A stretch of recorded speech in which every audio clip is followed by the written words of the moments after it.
अच्छेद्योऽयमदाह्योऽयम् अक्लेद्यो शोष्य एव च नित्यः सर्वगतः स्थाणुः अचलोऽयं सनातनः।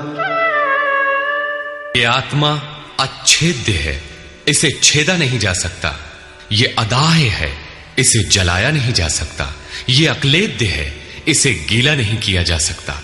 आकाश इसे अपने में समाहित नहीं कर सकता।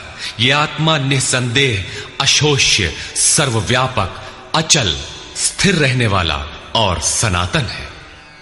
अर्जुन ने कहा था कि कुल धर्म सनातन है।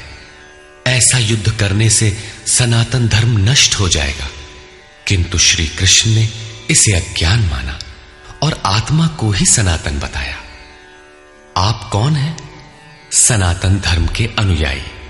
सनातन कौन है? आत्मा। यदि आप आत्मा पर्यंत दूरी तय करने वाली विधि विशेष से अवगत नहीं हैं, तो आप सनातन धर्म नहीं जानते। इसका कुपरिणाम सांप्रदायिकता में फंसे धर्म भीरू लोगों को भोगना पड़ रहा है। जब मैटर क्षेत्र में पैदा होने वाली कोई वस्तु इस सनातन का स्पर्श नहीं कर सकती, तो छूने खाने से सनातन धर्म नष्ट कैसे हो सकता है?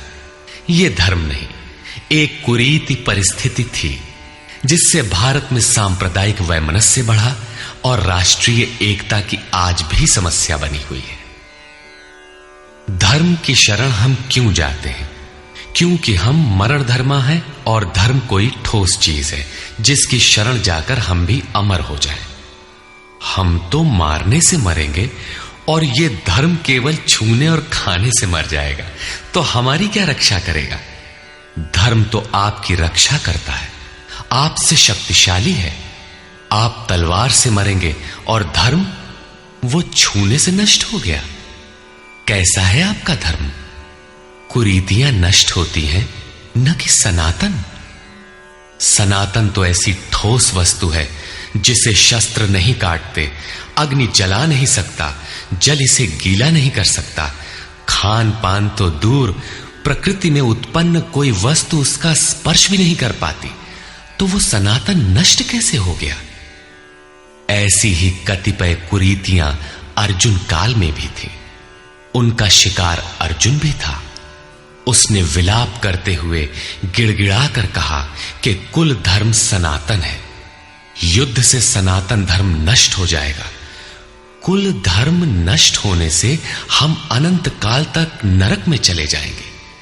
किंतु श्री कृष्ण ने कहा, तुझे ये अज्ञान कहां से उत्पन्न हो गया?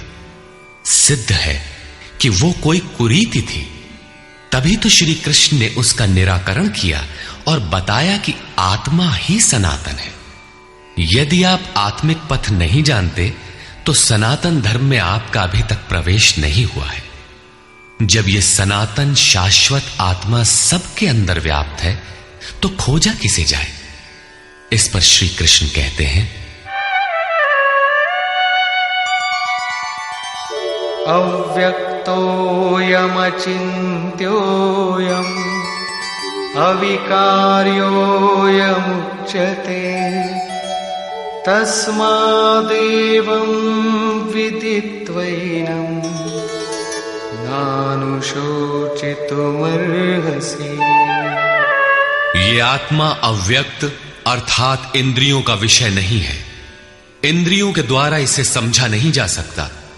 जब तक इंद्रियों और विषयों का संयोग है, तब तक आत्मा तो है, किंतु उसे समझा नहीं जा सकता। वो अचिंत्य है। जब तक चित्त और चित्त की लहर है, तब तक वो शाश्वत है तो, किंतु हमारे दर्शन, उपभोग और प्रवेश के लिए नहीं है। अतः चित्त का निरोध करे। पीछे श्री कृष्ण बता आए हैं कि असत वस्तु का अस्तित्व नहीं है और सत का तीनों कालों में अभाव नहीं है। वो सत है आत्मा। आत्मा ही अपरिवर्तनशील, शाश्वत, सनातन और अव्यक्त है। तत्वदर्शियों ने आत्मा को इन विशेष गुणधर्मों से युक्त देखा। न 10 भाषाओं के ज्ञाता ने देखा, न किसी समृद्धशाली ने देखा। बल्कि तत्वदर्शियों ने देखा। श्री कृष्ण ने आगे बताया कि तत्व है परमात्मा। मन के निरोध काल में साधक उसका दर्शन और उसमें प्रवेश पाता है। प्राप्ति काल में भगवान मिलते हैं और दूसरे ही क्षण वो अपने आत्मा को ईश्वरीय गुण धर्मों से विभूषित देखता है। वो देखता है कि आत्मा ही सत्य, सनातन और परिपूर्ण है। ये आत्मा अचिंत्य है। ये विकार रहित अर्थात न बदलने वाला कहा जाता है।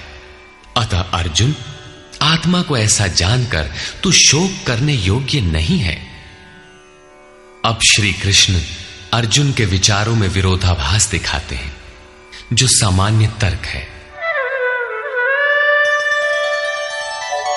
अथ चैनं नित्यजातं नित्यं वा मन्यसे मृतं तथापि त्वं महाबाहो नैवं शोचितुमर्हसि। यदि तू इसे सदैव जन्मने वाला और सदा मरने वाला माने, तब भी तुझे शोक नहीं करना चाहिए, क्योंकि जातस्य हि ध्रुवो मृत्युः ध्रुवं जन्म मृतस्य च तस्मादपरिहार्येऽर्थे न त्वं शोचितुमर्हसि।